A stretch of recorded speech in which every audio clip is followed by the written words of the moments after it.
Masoud Pezeshkian ने राष्ट्रपति पद से इस्तीफा दे दिया है। ये बड़ी खबर। जिस तरीके से महायुद्ध के हालात बने हैं, ईरान एक बड़े संकट के दौर से गुजर रहा है, उन सब के बीच ईरान के राष्ट्रपति मसूद पेजेश्कियन ने इस्तीफा दे दिया है। हालांकि इसके पीछे कारण क्या है, ये अभी सामने आना बाकी है, लेकिन बड़ी खबर यह आ रही है कि पेजेश्कियन ने सुप्रीम लीडर कार्यालय को अपना इस्तीफा भेज दिया है। मसूद पेजेश्कियन, जो कि 28 जुलाई 2024 से राष्ट्रपति के पद पर मौजूद थे, उन्होंने अपने पद से इस्तीफा दे दिया है। और विशाल हमारे साथ जुड़ गए। विशाल, जिस दौर में देश एक संकट से गुजर रहा है, उस दौर में क्या हुआ कि राष्ट्रपति ने इस्तीफा दे दिया?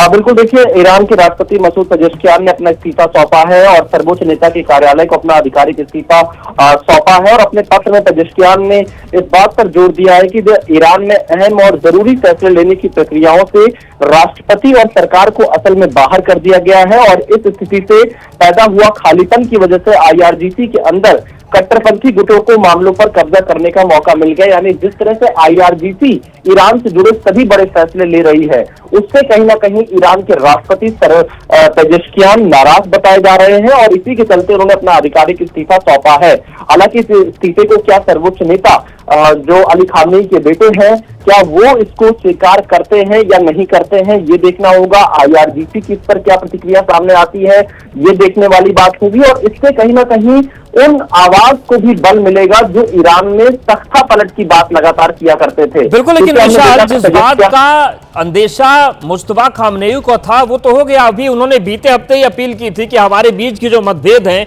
वो फूट में नहीं बदलने चाहिए, लेकिन जो व्यवस्थाएं चल रही हैं उन सब बीच राष्ट्रपति इस्तीफा दे दें, तो ये क्या इशारा कर रहा है कि फूट के हालात ईरान के भीतर बन रहे हैं सत्ता में?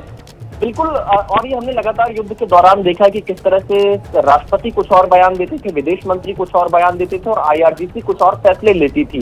और उसी फूट को रोकने की बात जो मुस्तफा खामनेई है उनकी तरफ से कही जा रही थी। लेकिन अब पेजेश्कियान की तरफ से इस्तीफे की पेशकश कर देने से यह समझ में आता है कि ईरान में अब राष्ट्रपति और सरकार के हाथ में कुछ नहीं बचा है, सारे फैसले IRGC ले रही है।